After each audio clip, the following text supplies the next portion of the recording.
a chance de fazer diferente dali para frente. A história dele mudou por causa desse sonho. Esse filme, queridas, em alguma medida, tem a ver com o assunto da nossa palestra hoje. A mulher piedosa e os dilemas da maturidade. Quando chegamos na meia-idade, quando chegamos em uma determinada idade, é inevitável nós olharmos para trás e querer voltar no tempo. Ou para fazer alguma coisa diferente do que nós fizemos. É inevitável a gente olhar para trás e ver que alguma coisa a gente não fez como deveria ter feito. E a gente quer voltar no tempo. A gente quer voltar naquela época ali. Mas a gente não tem o controle universal que Michael ganhou no sonho dele. Nós não podemos voltar no tempo. E nós precisamos, mesmo assim, lidar com os dilemas da nossa idade. A maturidade é essa idade, a meia-idade, que a gente olha para trás e vê que uma parte grande da nossa vida já ficou para trás. E para sermos honestas, queridas, a meia-idade, ou a maturidade, como é o título da nossa palestra, não é uma fase fácil. Não é uma fase fácil. Nós ficamos desapontadas porque envelhecemos. Nós ficamos insatisfeitas porque o outono da vida, no outono da vida, que é a época que nós estamos, é a época da colheita. E nem tudo que nós estamos colhendo é o que nós gostaríamos de estar colhendo. Vocês concordam comigo? Nem tudo está da maneira que nós pensávamos. Esse não era exatamente o plano que nós traçamos para nós há 30, talvez 40 anos atrás. A vida não funciona de acordo com o nosso plano, simplesmente porque a nossa história é parte de uma história muito maior, cujo autor dessa história é o Deus soberano, e Ele é soberano em cada detalhe da nossa história. Na meia-idade, nós percebemos mais do que em qualquer outra época que há mudanças e reviravoltas que nós nunca planejamos na nossa vida. Nós nunca imaginamos que seria dessa forma. Nós ficamos insatisfeitas, queridas, porque os nossos sonhos escorregaram por entre os nossos dedos. Nós ficamos desencorajadas porque nós falhamos muitas e muitas vezes. Nós ficamos também desiludidas, porque coisas boas acabaram e algumas pessoas seguiram a vida, seguiram a sua vida adiante sem nós. Nos deixaram e foram embora. A meia-idade expõe como nunca todas essas questões. Tudo está em constante mudança, tudo está deteriorando, tudo está morrendo. Mas na nossa correria, na nossa vida frenética, ao longo dos anos, nós não notamos o quanto nós e as coisas ao nosso redor estão mudando numa velocidade que a gente nem percebe. E, de repente, alguma coisa desperta para a nossa consciência de que estamos ficando mais velhas do que nós pensávamos, e que a vida mudou muito mais do que a gente percebia antes. E é assim, de repente, a gente se dá conta de que não tem mais 20 anos, 30 anos.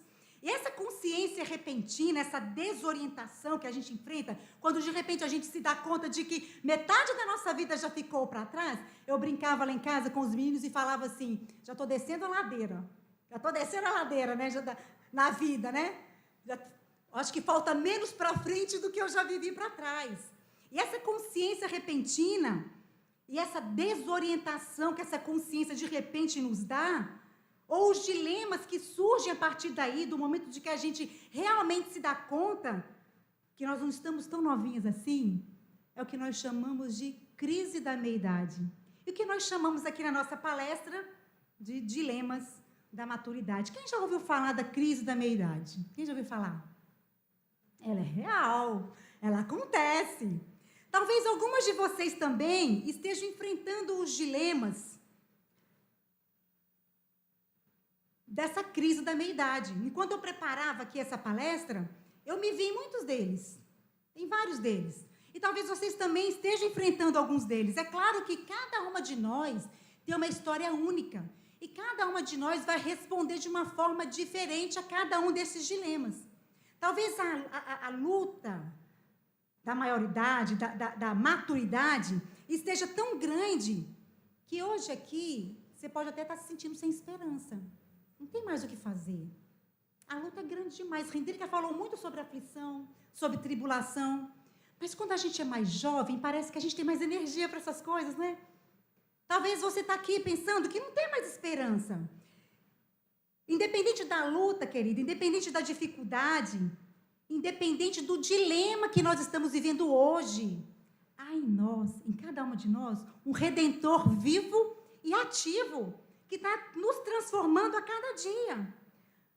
Mas muitas vezes, sabe o que acontece? Que no meio da nossa luta, no meio da nossa dificuldade, nós não temos olhos para ver Deus agindo em cada circunstância, de cada estação da nossa vida. O fato é que estar em aliança com Deus, como nós vimos aqui com Hendrika, não significa que a gente vai escapar de lutas, não significa que nós vamos escapar de dificuldades. E por mais difícil que seja aceitar algumas situações na nossa vida, nós estamos exatamente onde o nosso Pai Celeste, que é totalmente sábio, que é totalmente amoroso, que é totalmente bondoso, quer que nós estejamos, independente do que a gente está passando. Deus quer que nós estejamos passando por isso. Nós veremos, então, que a luta da meia-idade não é apenas uma luta física, não é apenas uma luta circunstancial, é uma luta relacional, mas também é uma luta espiritual, porque nós temos questionado durante as nossas lutas, durante as nossas desilusões, nós temos questionado muitas vezes a presença e a fidelidade de Deus. Muitas vezes, onde Deus estava? Onde Deus? Será que Deus é realmente fiel? Muitas vezes lá no secreto do nosso coração, a gente não fala isso para ninguém. Mas muitas vezes a gente, de uma forma interna, ali no travesseiro, na nossa cama, a gente questiona a fidelidade de Deus. É impossível, queridas, eu quero falar para vocês hoje, nessa tarde. É impossível nós estarmos tão perdidas ou tão desorientadas na meia-idade, ou na maturidade, ou na velhice, na fase de vida que nós estamos, que a graça de Deus não consiga nos encontrar. É impossível nós estarmos com tantos problemas e tão desorientadas que a graça de Deus não consiga nos encontrar. Você nunca, presta atenção no que eu vou falar para você hoje nessa tarde, você nunca vai estar fora do alcance da graça de Deus. Nunca. Em circunstância nenhuma da sua vida. Qual é o tipo, então, de esperança que nós, no meio das dificuldades da meia-idade, realmente precisamos? Que tipo de esperança que nós precisamos? Quando alguns especialistas falam sobre a crise da meia-idade, eu ouvi alguns especialistas falando sobre isso nessas semanas que passaram, eles dizem que nós precisamos olhar para nós mesmas e buscar ser quem queremos ser. Agora é a vez de você ser quem você quer ser, é isso que eles falam. É a vez de você dar voz aos seus desejos. Mas a nossa esperança não está em ser quem nós queremos ser.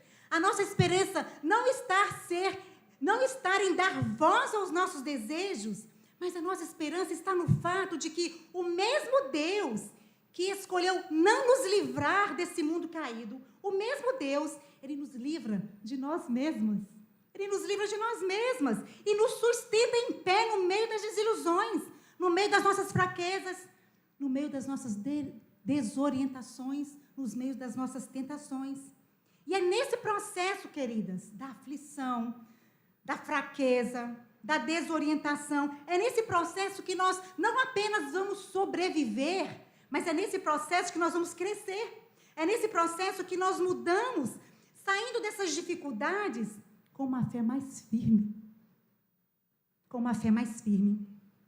E no meio de todo o problema, há bênçãos que precisam ser reconhecidas. Vimos aqui com Hendrika, aflição que produz paz, não é verdade? Aí quando a Hendrika falava assim, eu falei, glória a Deus, reconhecer as bênçãos no meio dos problemas, há bênçãos, independente do problema que você esteja passando, das dificuldades que você esteja vivendo, é preciso que tenhamos olhos para ver as bênçãos que há no meio disso tudo. Precisamos ter olhos para ver, como Eliseu disse para o servo dele, lembram lá da história de Eliseu com seu servo? Não temas, porque são mais os que estão conosco do que os que estão com eles. E quando o servo de Eliseu abre os olhos, novamente, ele vê um grande exército ao redor deles. Precisamos ter olhos para ver. Queridas, são muitos os dilemas que enfrentamos na maturidade. São muitos os dilemas. E se eu abrisse aqui uma oportunidade para vocês falarem, eu tenho certeza que teríamos dezenas de dilemas aqui que eu nem tinha pensado neles. Dezenas. Cada uma teria um dilema, uma luta, uma questão. Mas hoje, eu gostaria de refletir com vocês apenas sobre 4 dilemas. Claro que, como somos diferentes, e a nossa história é única, ninguém responde a um problema como outra, porque a nossa história é única, a nossa história é diferente uma da outra. Cada uma de nós vai responder de uma maneira diferente a cada um desses dilemas. Mas eu queria falar de uma maneira geral desses dilemas e você vai saber como você tem respondido a esses dilemas. E se isso já é um dilema para você. O primeiro dilema que nós enfrentamos na meia-idade não tem uma idade certa. Alguns falam que é de 45 em diante, alguns falam que é a partir dos 35, alguns falam que é entre 35 a 55. Meia-idade é aquela idade que você já viveu muita coisa na sua vida. Os filhos geralmente já estão maiores, você está olhando mais para trás do que para frente. Você tem mais vida para trás do que vai ter para frente. Vamos dizer que seria mais ou menos isso. O primeiro dilema que eu queria ver hoje é o dilema da finitude, ou dilema do envelhecimento. Não tem como negar. Não tem como. De repente, a gente olha no espelho e percebe que não tem mais 30 anos. Eu dizia que eu jamais ia fazer uma plástica no rosto. Eu falava isso. Carol, minha filha ali, lembra? Eu falava isso. Não. Eu jamais. Quando eu tinha 30, né? Eu jamais vou fazer uma plástica no rosto, porque as rugas são sinais de sabedoria. Maravilhoso. Nunca. Vou me dar muito bem com as minhas rugas. Sabedoria. Mas engraçado que um belo dia, eu estava em frente ao espelho, fazendo a minha maquiagem, aí de repente eu vi isso aqui, meu caído, eu fiz assim, ó. Eu falei, eu acho que eu me beneficiaria muito de um leve procedimento. Eu falei, olha, quem era ela? Não estou condenando cirurgia plástica, mas é uma coisa que eu falo, eu nunca vou precisar, vou conviver bem. Mas, queridas, a finitude é real. O envelhecimento chega. O envelhecimento chega, não há mais como eu me enganar. Fisicamente, eu não sou mais a mesma pessoa que eu era quando eu tinha 30 ou 20. Eu não tenho mais aquele pique, aquela energia. Eu não tenho mais tanta facilidade de controlar o meu peso ou de perder peso quando eu estou muito acima do peso. Antigamente era assim, só querer. Pior que eu acho que ainda é assim, né? Eu não mudo, porque eu ainda acho que o negócio não está assim. Antigamente, fechava a boca rapidinho, né? O que são 5 quilos? Que isso? Imagina. Hoje, queridas. Mas eu ainda acho que é assim, eu estou deixando um negócio aí, né? Mas eu não sou mais a mesma. Os meus braços não têm mais o mesmo tônus. Eu não tinha problema nenhum de usar a blusinha assim, que eu era sempre mais, né, gorda da cintura para baixo, o braço era tranquilo. Hoje não dá mais para usar um negócio assim. O corpo da gente muda. Os músculos, eles deram lugar à flacidez. Eu não sou mais aquela jovem mãe de anos atrás. Não sou mais. Eu sou uma senhora. Eu sou uma senhora. Na minha idade, queridas, nós começamos a experimentar a vulnerabilidade e a fraqueza do corpo que antes era tão forte, era tão saudável, tão viçoso, aquela pele de pêssego. Nem com muita maquiagem fica mais. Nem com muita maquiagem. A verdade sobre a nossa condição é que nós estamos envelhecendo. Pode ser que essa palavra possa parecer pesada, não é? Politicamente incorreta. Estamos envelhecendo. Nós somos finitas. Só Deus é infinito. E se tem algo que a gente quer, é ser infinita. São os atributos de Deus que nós queremos brigar por eles. Queremos brigar pelos atributos que Deus decidiu não comunicar conosco. E a infinitude é um deles. Nós somos finitas, nós somos frágeis, nós somos dependentes. E a bendita menopausa? Que falar? Gente, eu li um livro sobre Perdido no Meio. Aliás, eu quero dar crédito ao autor, porque praticamente toda a palestra, não vou ficar citando o Paul Tripp, porque senão vou ter que citar o Paul Tripp do início ao fim. Mas praticamente toda a palestra eu extraí do livro do Paul Tripp, que é um livro excelente, que eu indico para todo mundo, que chama Perdido no Meio. Paul Tripp não fala sobre a menopausa, porque ele não sabe o que é isso. Mas é a bendita menopausa. A Elizabeth Fitzpatrick já fala sobre isso. Sabe a menopausa, aquela insônia que a gente tem? Calor. Parece que Eu acordo 3 horas da manhã, que está com calor. Não é calor, isso você não está entendendo. É um fogo aqui, um negócio estranho. Calor, aquela enxaqueca. E aqui eu quero abrir um parêntese, queridas, para encorajar você que sofre de uma forma mais intensa com os efeitos da menopausa, pensar na reposição hormonal. Hoje a gente não precisa sofrer com muitos desses sintomas sem contar com uma ajuda médica. Eu não sou médica, então vou fechar o parênteses, né? Então, dependendo do grau dos sintomas, de como você tem passado por isso, vale a pena procurar ajuda médica nesse sentido.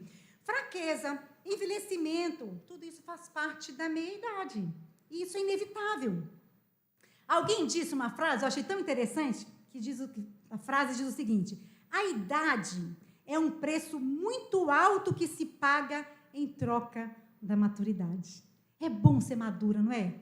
Ter sabedoria, ter experiência, não é verdade? É tão bom. Antes, eu ainda falava assim, eu amo a minha idade porque tenho uma cabeça muito experiente, eu faria tanta coisa diferente, mas quando a finitude vai se evidenciando mais, você já fica meio assim, né? Poxa, realmente nós somos vulneráveis, nós somos frágeis. Fisicamente, querida, se Deus permitir, eu estou falando aqui, parece que a gente é cachorro e vela preta, né? Não é isso. Se Deus permitir, nós ainda teremos muitos bons anos diante de nós. Mas não com a mesma vitalidade, não com a mesma energia da nossa juventude, não é verdade? Vamos ser honestas. E esse é um fato difícil de encarar. Esse é um fato difícil de reconhecer. O envelhecimento é um processo cujos sinais vão aparecendo devagar. Rugas, cabelos brancos, né? Ainda consegue passar uma tintinha, ninguém consegue perceber. Cabelos brancos, perda dos músculos, perda de cabelo, perda de flexibilidade, de energia, ganho de peso. É quando eu estava fazendo isso, a única coisa que a gente ganha é peso, o resto a gente perde tudo, né? A única coisa que ganha é peso. O resto, tá igual uma dentista que falava para mim assim, a partir dos anos, tudo cai, menos a gengiva de cima, que tem aquela retração para cima. A gente perde tudo, menos peso. Para perder o peso junto com essas coisas que a gente perde, né? É a idade de perder as coisas. A vista cansada, dores crônicas. E a lista continua. A gente tem que se cuidar. E a gente perde tudo na meia-idade. Tudo é diferente. Tudo é diferente. Claro que isso não é uma catástrofe. Claro que há coisas mais importantes na nossa vida. E graças a Deus por isso. Mas lá no fundo, nós não gostamos muito das mudanças do nosso corpo. Vamos combinar? Gostamos? No fundinho assim, por mais bem resolvida que a gente esteja, nunca vou fazer uma plástica. A gente não gosta muito dessas mudanças do nosso corpo. Nós sabemos que isso é um processo natural. Mas a pergunta é, por que o envelhecer nos leva a lutas mais profundas? Por que envelhecer, queridas, nos leva a lutas espirituais, lutas mais profundas? Primeiro porque, mesmo que inconscientemente, nós sabemos que não é natural que as pessoas tenham que morrer. Pessoas não deveriam morrer, deveriam. Pessoas não deveriam morrer. Não há como evitar a morte física, mas a morte, fundamentalmente, ela não é algo natural. Desde a queda no Jardim do Éden, nós lamentamos pela morte. Desde lá, nós choramos e sofremos e lamentamos a realidade da morte.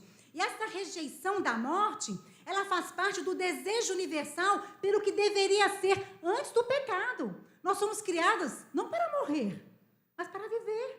É impossível a gente olhar para um corpo morto e não ficar chocada com o quanto antinatural é. Quem é que? É impossível. Nós não fomos feitas para isso. O envelhecimento, queridas, a doença e a morte pregam o evangelho, porque apontam para a futilidade que é a gente viver uma vida que termina dessa forma. O próprio envelhecimento e a morte pregam o evangelho, porque se a gente viver só para essa vida, como é fútil. E é a redenção que torna a história racional novamente. É a redenção que nos dá um sentido para viver aqui nessa vida. É Cristo que nos dá um sentido para viver. É ela que dá a cada redimido uma história que termina da forma como deveria terminar, com a vida. Cristo que nos dá vida. E as lutas do envelhecimento, elas fazem sentido porque no medo do envelhecimento e no medo da morte, a história da redenção sobe à superfície. nós começamos a pensar, para que vivemos? Por que vivemos? Nas palavras do apóstolo Paulo, lá em 1 Coríntios 15, 19, se a nossa esperança em Cristo se limita apenas a esse mundo, somos os mais infelizes de todos os homens. Ah, querida, se a nossa esperança se limitar só a essa vida, só a esse mundo, que futilidade! Que futilidade!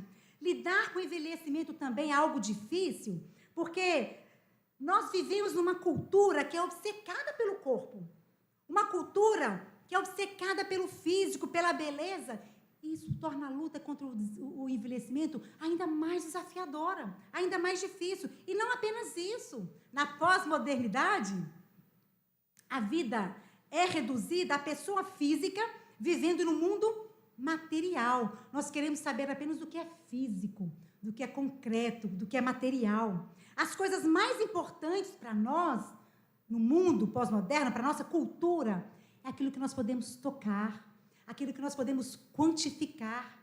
Vivemos uma cultura assim. Bilhões e bilhões são gastos em cosméticos, em vitaminas, em procedimentos que prometem rejuvenescimento.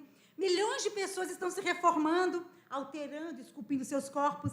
E se alguma coisa cai de novo, pode ser novamente recalchutada. Nova e novamente. Não estou falando que isso é errado.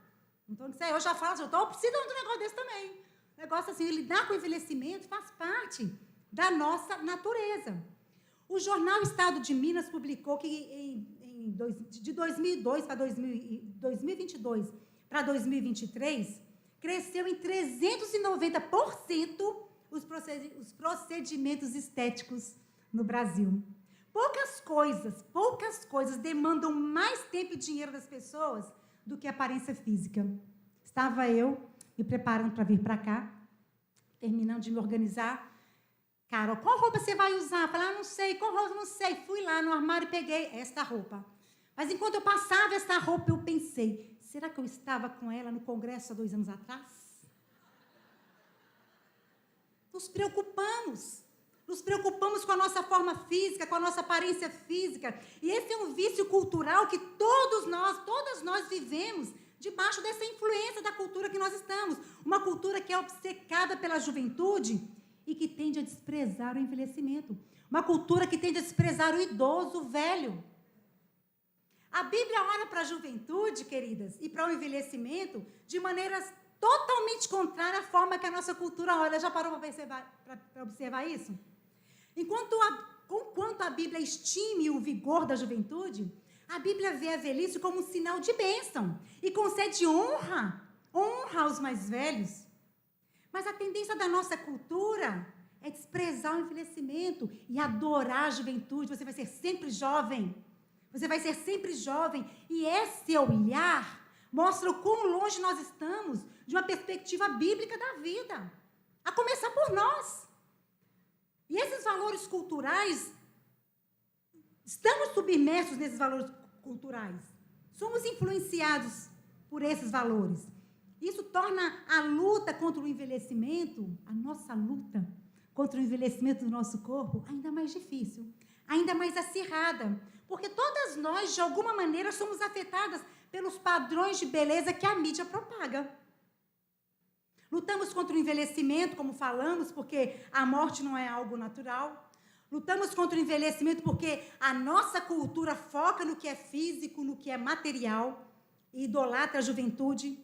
Mas também, queridas, lutamos contra o envelhecimento porque essa é uma condição do nosso coração. Nosso coração. Não somos corruptas, o nosso coração não é corrupto por causa da cultura ao nosso redor.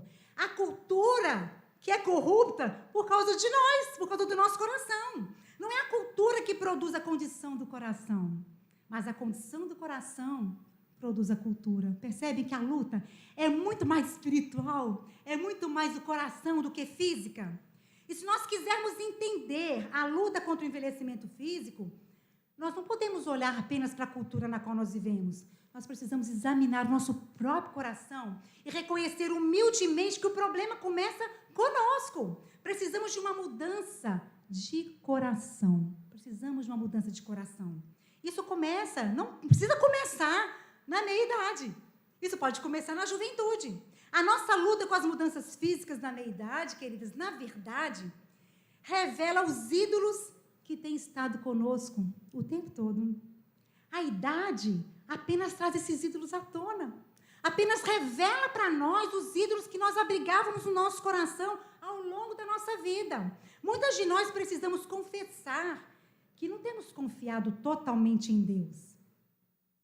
E que quando nós percebemos que aquilo em que nós temos confiado falha, nosso físico, a nossa beleza, nós ficamos tristes, ficamos desencorajadas, muitas vezes ficamos até deprimidas. Deus usa a fase da meia-idade e a realidade do envelhecimento para expor os ídolos que moram secretamente em nosso coração e nos governam para nos livrar deles. Lembra que Hendrika falou que a aflição produz paz, que a aflição tem um propósito? E muitas das lutas da meia-idade, Deus usa para expor o que está aqui dentro do nosso coração e nos livrar dos nossos ídolos que nos governam. Nós devemos rejeitar a autocomiseração. Coitada de mim, tão feinha, velhinha, meu corpo, minha saúde, coitada de mim. Devemos nos livrar da autocomiseração, da inveja. Olha, a outra envelheceu tão melhor que eu. Nossa, como ela está bem. E do desencorajamento que às vezes invade o nosso coração e que são tentadores nessa época da meia-idade, e olhar para Cristo, nos lembrando que por fora, sim, o nosso corpo pode estar desvanecendo. Por fora, o nosso corpo pode estar deteriorando, mas nós temos uma esperança real, uma alegria verdadeira, porque interiormente, querida, nós estamos sendo renovadas a cada dia. E a obra que Deus está fazendo em mim e em você nunca poderá ser enfraquecida, nunca poderá ser destruída pela idade e pelos anos, pelo passar dos anos, jamais. Deus está fazendo uma obra maravilhosa em nós. Mas também lutamos, queridas, na meia-idade, com o dilema da colheita. Já pensou no dilema da colheita? Nós estamos, alguns dizem, no outono da vida. A próxima estação é o inverno. Estamos no outono da vida. No outono da vida. Ela falou. Ou no entardecer, como outros gostam de dizer. Em muitos lugares, o outono é a época da colheita. Quando nós entendemos que nós não podemos voltar atrás e fazer de novo. No outono também as folhas caíram das árvores. E não tem como colocar as folhas novamente na árvore, não tem como colar mais, queridas. As folhas caíram das árvores. O mundo não dá volta atrás do seu eixo. Só o Super-Homem, acho que no primeiro filme, né, que ele fez o tempo voltar. Só na ficção, o mundo não volta. O relógio, os relógios não voltam, ele continua seguindo. A meia-idade é um tempo no qual cada uma de nós, em muitos sentidos importantes, colhemos aquilo que semeamos. Eu tento falar isso para o meu filho mais novo, de 21 anos. Para a Carol também eu falo. Mas será que, quando a gente tinha a idade deles, a gente não tinha essa perspectiva ainda? Mas na meia-idade, é o tempo em que nós estamos colhendo aquilo que nós plantamos, aquilo que nós semeamos em épocas passadas. É a época em que inevitavelmente, queridas, nós olhamos para trás. Olhar para trás pode ser algo muito maravilhoso, mas também pode ser muito triste. Olhar para trás no outono da nossa vida pode encher de alegria, mas pode também marejar os nossos olhos de lágrimas. E a mistura desses extremos pode tornar o dilema da colheita bem difícil, porque é muito provável que nessa época o fruto da gratidão esteja coberto pelas folhas secas do remorso. Pode ser que aconteça isso. Que nós estejamos vivendo uma época que haja mais remorsos do que gratidão na nossa vida, pela colheita que nós estamos tendo. No final do ano, minha filha mais velha vai casar, Carol ali. De vez em quando eu falo que eu olho para o quarto dela, já fico com vontade de chorar. Quem já casou filho aqui deve saber como é que é esse negócio, né? Aristeu e eu somos muito gratos a Deus pelas formas que nós experimentamos o cuidado gracioso dele com os nossos dois filhos, a Carol e o Tiago. Mas se com um olhar honesto para trás, queridas, um olhar meu e de Aristeu, né, honesto para trás, vai incluir também relembrar muitos momentos de fraqueza, muitos momentos de pecado contra eles. Não fomos os pais que nós queremos ter sido. Nós fomos dedicados, sim, fomos dedicados em educá-los no caminho do Senhor, na instrução do Senhor. Mas tudo que nós fizemos como pecadores que somos, muitas vezes nós erramos. Muitas vezes erramos. E na meia-idade, são esses os momentos que nós somos tentadas a nos lembrar, os momentos que nós erramos, os momentos que nós falhamos. Simplesmente, nós não conseguimos ser sempre a mãe que nós gostaríamos de ter sido. Não conseguimos. Não conseguimos ter feito as coisas que nós nos comprometemos a fazer. Não. Não conseguimos ser a esposa que queremos ter sido para os nossos maridos. Ou filha, ou amiga, ou irmã. Falhamos miseravelmente. Mas agora, as folhas caíram das árvores. Não há nada que a gente possa fazer a respeito do tempo que ficou para trás. As folhas caíram. E a meia-idade, queridas, é um tempo de reflexão para ver que nada foge do controle do nosso Deus. A meia-idade é um tempo de reflexão, porque quando nós éramos jovens e nós não cumprimos as nossas metas, a gente podia dizer para nós mesmas que ainda dá tempo, não é verdade? Eu comecei, acho que umas 3 faculdades. Comecei novinha, tô nova, ainda fazia outra. Tô nova, ainda fazia outra, sabe? A gente acha que tem todo o tempo do mundo, mas quando chega a meia-idade, o tempo fica muito escasso. Outro dia, eu passei o sábado sem fazer nada, rolando a tela do celular. Vou confessar meu pecado, tá? Julguem-me.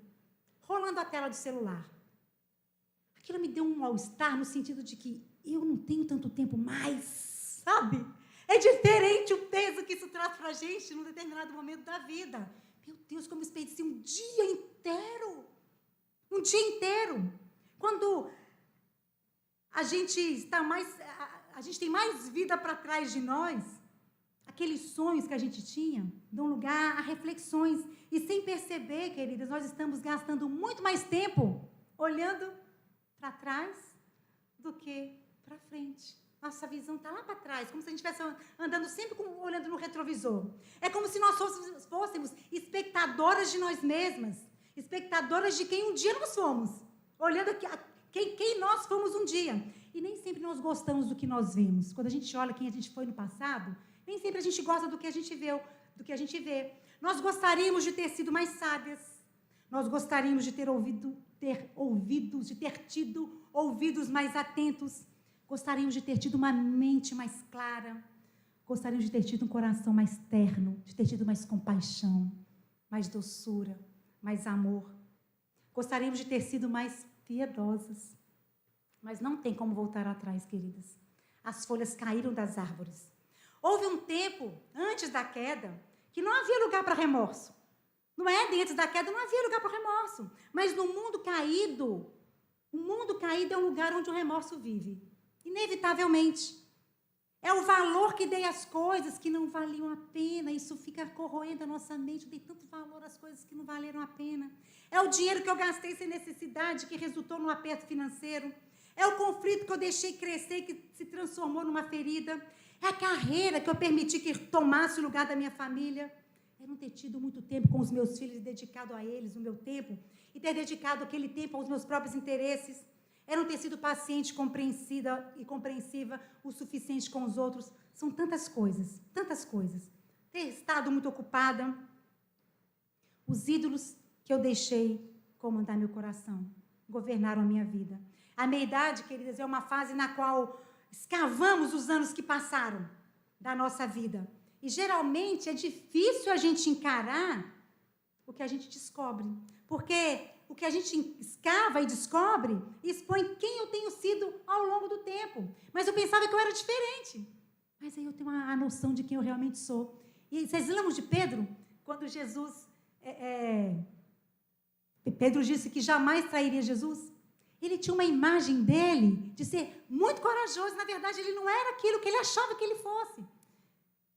A meia-idade, ela tem o poder de expor aquilo que tem no nosso coração. O problema é que, quando a gente descobre quem a gente verdadeiramente é ou foi, não combina com o que a gente pensou que a gente fosse, percebe? A gente achava que era diferente. Entretanto, queridas, Deus sabe o quanto nós precisamos ser confrontadas com essas coisas. Porque à medida que nós somos confrontadas e descobrimos quem nós realmente somos, Deus nos mostra que qualquer coisa boa na nossa vida é fruto da graça dele. Não é merecimento nosso, não é mérito nosso. A meia-idade, a maturidade, abre uma janela para o nosso coração. E isso é uma coisa muito boa, porque as ilusões morrem e nos ajudam a nos ver com clareza e humildade. E quando a gente faz isso no espelho da palavra de Deus, nós caímos de joelho, de perceber quanta graça e misericórdia do nosso Senhor. Nós somos pecadoras vivendo em um mundo caído. É impossível olhar para trás e encontrar um legado de escolhas perfeitas. Quem poderia olhar para trás e encontrar um legado de escolhas totalmente perfeitas? É impossível. Nós teremos razões para nos arrepender até o dia que nós estivermos finalmente em casa com o Senhor. Lá não. Lá não vai ter nenhuma razão para arrependimento, nenhuma razão para remorso, nenhuma razão para querer dispensar aquele pensamento que a gente não devia ter pensado. Não tem vezes que a gente fala uma palavra, eu queria desdizer. Às vezes a gente quer desver, né? Queria desver isso que eu vi. Lá não vai ter lugar para essas coisas. Portanto, durante a nossa estada aqui nessa terra, no meio do nosso remorso, nós devemos olhar para a cruz, que aponta para a eternidade que nos aguarda em Cristo. Uma eternidade sem remorso, uma eternidade sem culpa. Ainda tem muita vida para a gente viver aqui. E por isso nós precisamos de estratégias para nos livrarmos do remorso e mudar a nossa história, para semear novas sementes e transformar o remorso numa nova colheita de coisas boas. Há muita vida para viver com Cristo ainda. Para a gente se livrar das armadilhas do remorso, nós precisamos confessar. O que tem amargurado o nosso coração? Quais são os remorsos que nós temos abrigados dentro do nosso coração? Deus sabe o que é verdade, assim como nós sabemos. Deus sabe. E Ele nos conhece. E Ele nos ama, independente do que fizemos. Independente do que somos, porque Ele nos ama com amor incondicional. A confissão torna a escravidão do remorso em liberdade. Confessar torna o remorso em alegria, porque nos tira do nosso lamento, por causa da colheita que nós não gostaríamos de colher hoje, para nos dar prazer e alegria, para plantar novas sementes de fé, sementes de arrependimento, sementes de esperança. Confessar, queridas, é recusar ficar estagnado no nosso remorso. Confessar é crer que Deus, além de perdoar, Ele nos transforma dia após dia. E à medida que Deus nos transforma, nós vamos plantar novas sementes diferentes das circunstâncias que nós vivemos. Independente das circunstâncias, plantaremos novas sementes que vão crescer e produzir uma nova colheita. Precisamos também, queridas, abraçar o perdão de Deus. Às vezes a gente acha que Deus não tem perdão suficiente para nós. Às vezes a gente fica nos remoendo com coisas do passado e acha que é difícil para Deus nos perdoar. Mas Deus escolheu remover os nossos pecados da sua memória. A Bíblia diz que Deus nem se lembra mais dos nossos pecados. Ele escolheu. Não precisamos viver paralisadas pelo remorso. Nós somos livres para ir adiante. Em terceiro lugar, para a gente lidar com o remorso, precisamos crer na soberania de Deus. Nenhuma situação na sua vida, nenhum relacionamento, nenhuma circunstância aconteceu que não tenha sido controlada por Deus. Ele é soberano. Ele é o Senhor do universo. E Deus concretiza a sua soberania por meio das nossas escolhas e das nossas ações. A soberania de Deus não invade as nossas escolhas. E as nossas escolhas não removem a soberania de Deus. Nada está fora do plano soberano do Senhor. Nós vivemos sabendo que nós somos, sim, responsáveis por cada escolha. Mas sabemos também que Deus controla cada detalhe da nossa vida. E enquanto Ele age em cada detalhe, para o nosso bem. Que coisa maravilhosa, como nós vemos lá em Romanos 8, 28. A colheita chegou, queridas, e a colheita é o que é. Essas folhas do seu passado ficaram enrugadas e secas, e você sabe que não pode colá-las na árvore novamente. E é tentador que a gente fique sentada por cima das folhas secas do nosso remorso, para procurar naquele monte de folhas secas, se a gente encontra um broto novo, se a gente encontra uma mudinha nova, mas você não está, não tem mais nada, não tem mais broto. Mas ainda assim a esperança, porque o nosso Senhor é o Senhor das novas estações. Ele nos dá novas estações pela frente. E com a nova estação vem também a expectativa de uma nova colheita com novos frutos. E aí Deus nos encoraja a nos levantar e a nos afastar da nossa pilha de folhas secas de ontem, do nosso remorso, e tomar novas sementes de um novo caminho nas nossas mãos e jogar no solo da nossa vida, agradecendo a Deus, para que a gente possa viver uma nova colheita. Deus é o Senhor das estações. Temos também na meia-idade, o terceiro dilema que eu queria falar, é o dilema dos sonhos não realizados. Quem aqui não tinha um sonho? E o tempo foi passando e aquele sonho não se concretizou.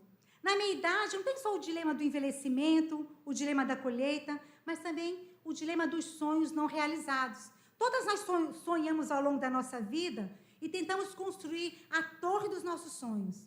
E aí nós fazemos o possível e o impossível para alcançar os nossos sonhos e colocamos os nossos sonhos no nosso coração.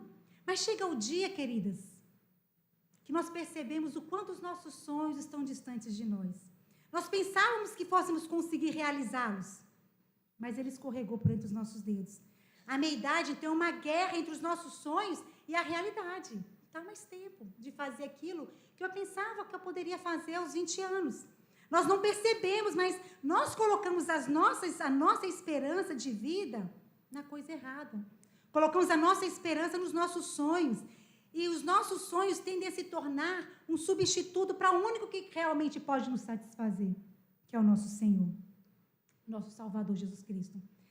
Aquele sonho que a gente tinha de nos dar segurança, o sonho do casamento perfeito, em uma grande casa com cercas brancas, e que acaba virando uma vida numa casa apertada, com o marido ocupado demais. Mas na nossa mente era outra coisa que a gente pensava.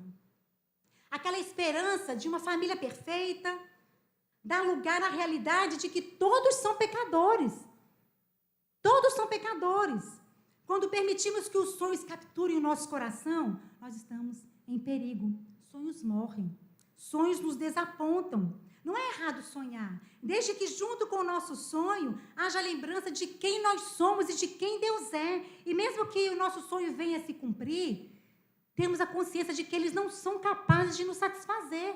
Sonho nenhum, nada pode nos satisfazer além do nosso Senhor. Quantos satisfazem seus sonhos, queridas? Conseguem tudo que desejaram na vida e se sentem infelizes. Os sonhos não podem nos dar vida, por isso eles nos desapontam. Quando nossos sonhos morrem, nós corremos o risco de cair na armadilha da inveja, nos fazendo ficar tristes quando deveríamos ficar contentes, iradas quando deveríamos estar gratas, desapontadas quando deveríamos ter contentamento, ou cair na armadilha da amargura, comparando a nossa vida com a de outras pessoas que não temeram o Senhor. Na Bíblia tem um salmista que fala isso: em vão foi guardar o meu coração puro. Lembram? Asaf, Salmo 73. Inútil foi ter guardado puro o meu coração. Ou podemos cair na armadilha da dúvida, estando cada vez menos disposta a colocar a nossa vida nas mãos de Deus e descansar. Muitas vezes a gente fala que coloca a nossa vida na mão de Deus, mas a gente não descansa de fato. O que fazer então com os nossos sonhos? Devemos sonhar grande, sim. Devemos sonhar alto, mas focar os nossos sonhos verticalmente. Focar os nossos sonhos no alto. Foi nos dada a habilidade de sonhar. Deus não nos daria a habilidade de sonhar em vão. A habilidade de imaginar, de pensar. Foi nos dada essa habilidade para que os olhos do nosso coração pudessem ficar encantados pela visão de Deus e do seu reino. Paulo ora sobre isso lá em Efésios 1, para que Deus abrisse o coração dos efésios para que eles vissem o que estava preparado para eles na glória. Em vez de olhar para trás com amargura e remorso, devemos olhar para Cristo, devemos olhar para a eternidade, devemos olhar para frente. Nós temos diante de nós anos ainda para perseguir um sonho muito melhor, um sonho muito maior, porque Deus é o Deus de novos começos, mas um sonho centrado em Cristo, na esperança que Ele nos prometeu na cruz. A nossa vida não acabou, nós estamos apenas no meio. Somente quando os nossos sonhos pertencem ao Senhor é que poderemos experimentar uma vida melhor e mais satisfatória. E por último, queridas, o dilema da adoração. A Hendrika falou aqui também sobre a adoração do nosso coração. Quem nós temos adorado? Nós estamos constantemente adorando alguma coisa. Qualquer coisa. Nós somos adoradoras por definição. Estamos sempre perseguindo algo e servindo algo que forneça significado à nossa vida, que forneça alegria à nossa vida. E há somente duas opções. Ou adoramos ao Criador, ou a criatura. Não podemos adorar os dois juntos. E se Deus não for a razão central para fazermos tudo o que nós fazemos, se Deus não for a razão central para que a gente levante da cama pela manhã, tem alguma coisa errada com o nosso coração. Sempre há um desejo que governa o nosso coração. Nossas escolhas, nossas ações, são reflexos da nossa teologia, daquilo que nós cremos, são produto das nossas crenças. A Pastor Vitor falou isso aqui na abertura. E por detrás da luta da meia-idade, que a gente fala, da crise da meia-idade, também tem um drama de adoração. Há uma luta, há uma história sobre a quem nós estamos adorando. Não é somente a respeito de questões superficiais da idade, ou envelhecimento, ou remorso, ou sonhos perdidos. Essas coisas sozinhas seriam mais fáceis de resolver. O verdadeiro dilema da meia-idade, queridas, acontece no nosso coração. O que adoramos vai fazer toda a diferença em como nós vamos lidar com as coisas na nossa meia-idade. O que nós adoramos faz toda a diferença em como nós vamos lidar com os desafios que nos são propostos na meia-idade. Porque a meia-idade, esses anos da maturidade, o que ela faz, na verdade, é revelar de forma sutil que nós substituímos a nossa esperança espiritual pela esperança física. Por aquilo que nós podemos ver, por aquilo que nós podemos tocar, por aquilo que nós podemos contar. Quando perdemos essas coisas, nós perdemos também o sentido da vida. Na meia-idade, nós avaliamos o retorno daquele investimento que nós fizemos lá no passado, naqueles anos que ficaram para trás. E nós somos atropeladas pela realidade de que investimos o nosso bem-estar e a nossa alegria em coisas que estragam, em coisas que perecem, em coisas que podem ser roubadas. Jesus falou sobre isso. Não acumuleis para vós outros tesouros na terra, onde a traça ou a ferrugem corroem e ladrões escavam e roubam. Mas ajuntais tesouros no céu, onde a traça nem a ferrugem corrói, e onde ladrões não escavam nem roubam. Mas o fato é que buscamos consolo na economia, buscamos nossa alegria no casamento, nossa saúde em uma alimentação saudável. Não que essas coisas sejam erradas em si mesmas, mas não podem ser a nossa salvação, a nossa esperança. Nós esperamos que casa, dinheiro, prestígio, carreiras, experiências, esperamos que pessoas satisfaçam o nosso coração. Nós procuramos coisas para encontrar a vida. E aí, na meia-idade, nós nos damos conta de que os nossos ídolos não podem nos salvar. Nos damos conta de que fizemos ídolos das coisas que Deus proveu para nós. Lembra do bezerro que Hendrika falou?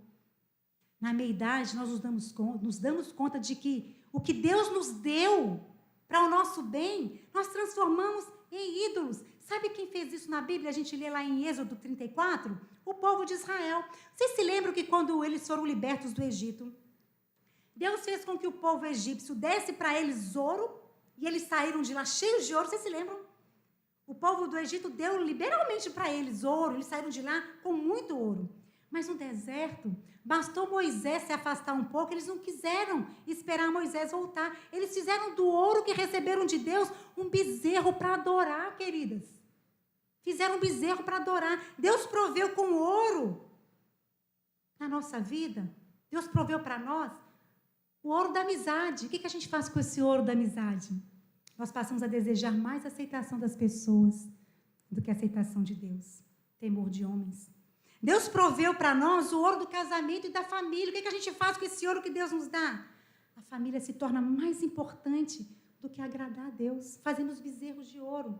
Deus proveu para nós com o ouro do trabalho. E nós deixamos que esse meio de provisão controle o nosso coração, controle a nossa vida. Deus nos deu conforto material e nós passamos a viver mais para as coisas do mundo do que para Ele. Fazemos bezerros de ouro, bezerros com a provisão que o Senhor tem nos dado. E muito da colheita que é tão difícil de aceitar na maturidade da vida está diretamente ligada ao fato de termos falhado em manter as coisas no seu devido lugar no nosso coração. É por isso que a meia-idade expõe o que está verdadeiramente no nosso coração. As coisas criadas nunca podem nos satisfazer, nunca podem preencher o vazio do nosso coração. Só Deus pode fazer isso. E Deus não está disposto a compartilhar o nosso coração com ninguém. Nós somos dele. Nós somos dele. E todas nós precisamos questionar, queridas. Quais são os meus bezerros de ouro? O que eu tenho idolatrado? O que tem controlado o meu coração? O que tem governado a minha vida? Todas nós, em alguma medida, tomamos o ouro que Deus nos proveu e o transformamos em nosso próprio bezerro para adorar. Nós não somos em nada diferentes do povo de Israel. Somos iguais. Talvez tenha sido nossos filhos.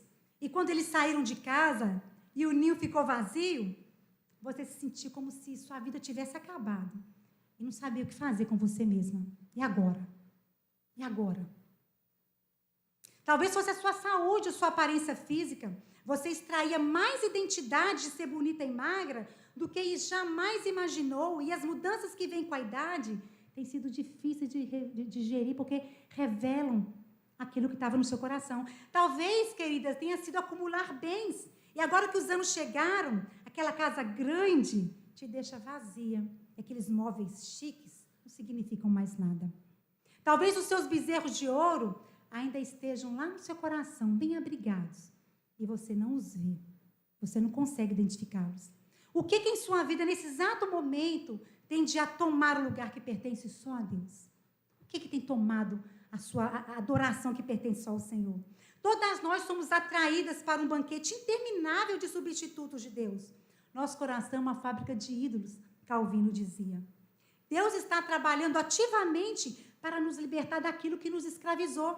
A dor, a dificuldade, a perda, tudo isso faz parte da obra de redenção de Deus. Ele está trabalhando em nós. Aflição, paz.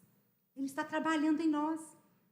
Conquanto a meia-idade, querida, seja cheia de desapontamentos e de remorsos, precisamos vê-la também como um período de resgate, onde Deus expõe aquilo que está no nosso coração e traz à tona para que a gente possa reconciliar aquilo que está errado com o Senhor.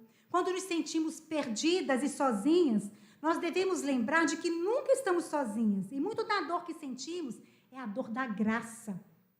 A aflição que produz paz.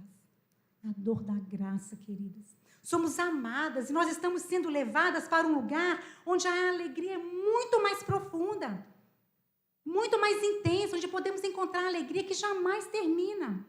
Precisamos correr a Ele em confissão, queridas, reconhecendo onde temos falhado, o que temos adorado, que tem tomado o lugar do Senhor, colocando diante dos pés do Senhor os nossos bezerros de ouro.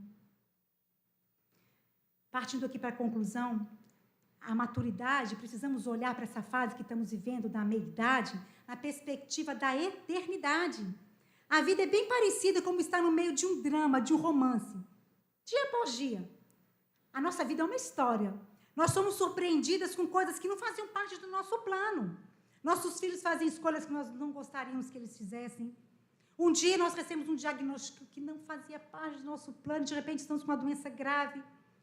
O esposo perde o emprego.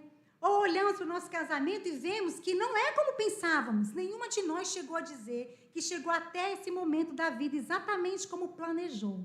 Por ter planejado cuidadosamente cada detalhe da vida. Pelo contrário, nós vemos que não temos o controle da nossa própria vida e gostaríamos de ir para o último capítulo para saber o que vai ser lá na frente. A gente quer ver o último capítulo da nossa vida para saber como será o final da história, porque nós olhamos para trás e somos tentadas a pensar que se nós soubéssemos o que nós teríamos atrás, nós teríamos feito outras escolhas melhores. Nós teríamos feito diferente. Nós teríamos lidado melhor com o que aconteceu, com as decisões difíceis que tivemos que tomar. Sucessos, desilusões, motivos para chorar de tristeza, outros para celebrar. Quando a gente olha para trás, a gente vê todas essas coisas.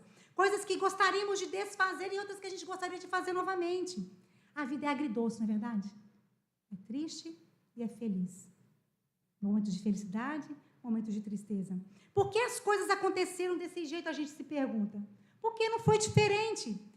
Nós não temos o controle da nossa própria vida. Bem que a gente gostaria de ter aquele controle do ator Michael, do personagem Michael, do filme Clique. Bem que a gente gostaria de ter. Mas não só no filme, a verdade é que se nós tivéssemos o controle da nossa própria vida, não seria bom, ia dar ruim, como o povo diz. Nós não temos condição de controlar a nossa própria vida. Nós vimos isso no filme, na vida real é assim. Estar aqui hoje, exatamente com a vida que temos, faz parte do plano de Deus para cada um de nós. E só podemos compreender a nossa vida hoje, olhando na perspectiva da eternidade. A eternidade define a nossa vida. A eternidade motiva a nossa vida. A eternidade esclarece a vida que Deus nos chamou para viver. É tudo olhando para a eternidade. E Apocalipse 5, eu estou caminhando para o final, abre as portas da eternidade para nós. Nós podemos ver que a nossa vida não depende de um controle remoto mágico, mas a nossa vida está nas mãos do grande Eu Sou, o Senhor do Universo. Apocalipse 5 descreve a visão do apóstolo João. Deus assentado no seu trono, segurando na mão direita o livro que é o plano de Deus para todas as eras. O plano de Deus para a minha vida e para a sua vida. E Jesus, o Cordeiro que tirou o pecado do mundo, o leão da tribo de Judá, ele toma esse livro das mãos de Deus. Jesus, queridas, está segurando o plano que Deus pré-ordenou para que todas as coisas que já aconteceram. Nada foge do controle do nosso Senhor. O Cordeiro segura o enredo das eras em suas mãos. Já pararam para pensar nisso? Que a nossa vida está nas mãos do Senhor do Universo, que Jesus, o Cordeiro que foi morto, que nos comprou com sangue precioso, está segurando a nossa vida em suas próprias mãos. Deus venceu. Essa é a esperança quando olhamos para a eternidade. E os seus propósitos prevaleceram. Antes que o mundo fosse formado, Deus fez um plano. E Ele executou cada detalhe. Nada passou contra a vontade dEle. Nada.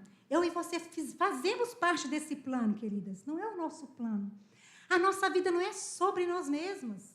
Não é sobre os nossos planos, mas é sobre o plano de Deus. Nada fugiu ao controle do Todo-Poderoso. Você consegue vislumbrar esse momento?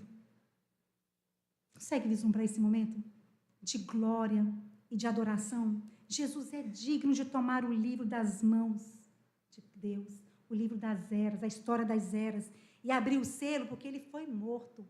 E com seu sangue, ele comprou para si povos de toda a língua, de toda a nação, para fazê-los reino e sacerdote. E a Bíblia diz, sabe qual é o final da nossa história? Que nós reinaremos sobre a terra com o nosso Senhor. Tudo que nós vivemos aqui nesse mundo está no rolo das eras. Tudo que nós vivemos nesse mundo, quer nós tenhamos gostado ou não, faz parte do decreto do Senhor do Universo. Nada passou despercebido da soberania do nosso Senhor. Cada dor que passamos, cada sofrimento, cada perda se torna pálida, insignificante diante daquilo que nós viveremos na eternidade. Percebe por que a Bíblia é cheia de passagens que fala pensar nas coisas lá do alto. Olha para Cristo.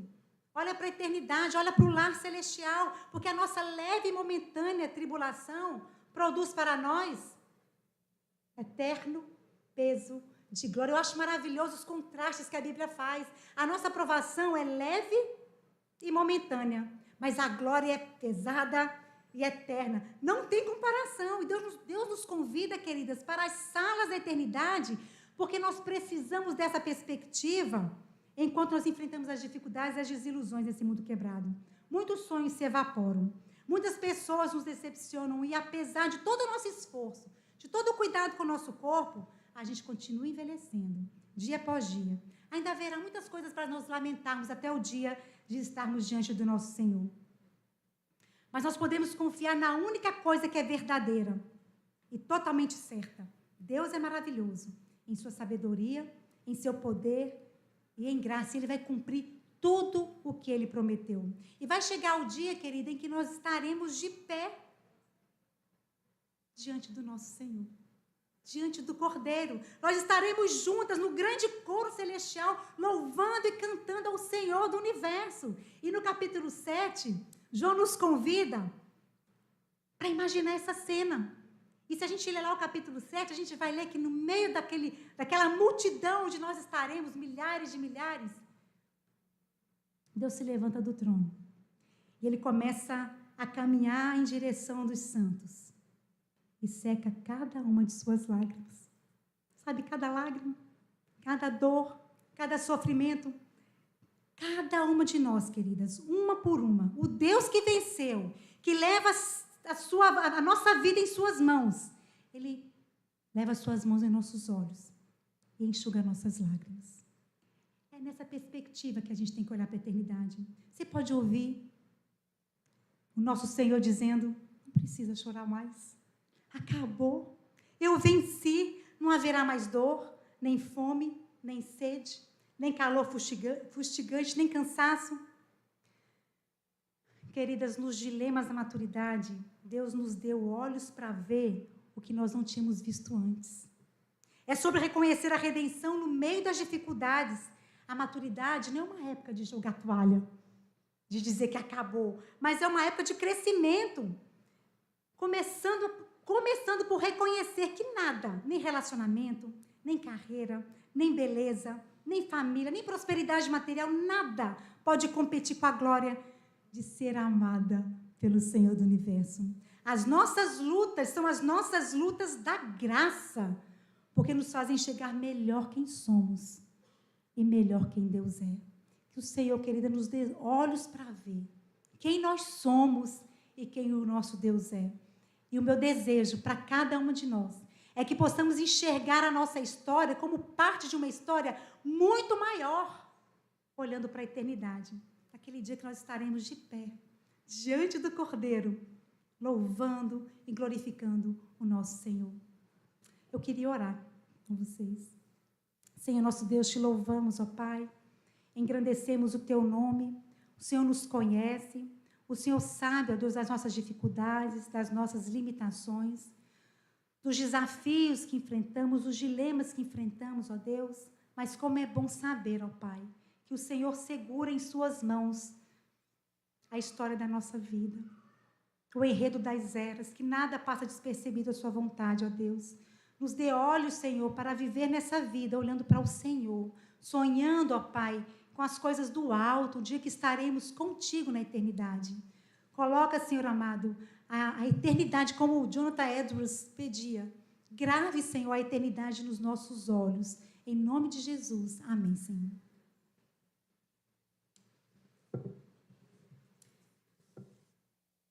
Queridas, temos agora mais um coffee break. No salão de baixo, eu peço para que vocês desçam por aqui. Esse coffee break vai ser de 1 hora. Depois do coffee break, nós vamos subir aqui, teremos sorteio. 18h30, marque esse horário, 18h30. Só vai participar do sorteio quem estiver aqui no templo. Então, coloque o relógio para despertar. E 18h30 estaremos aqui.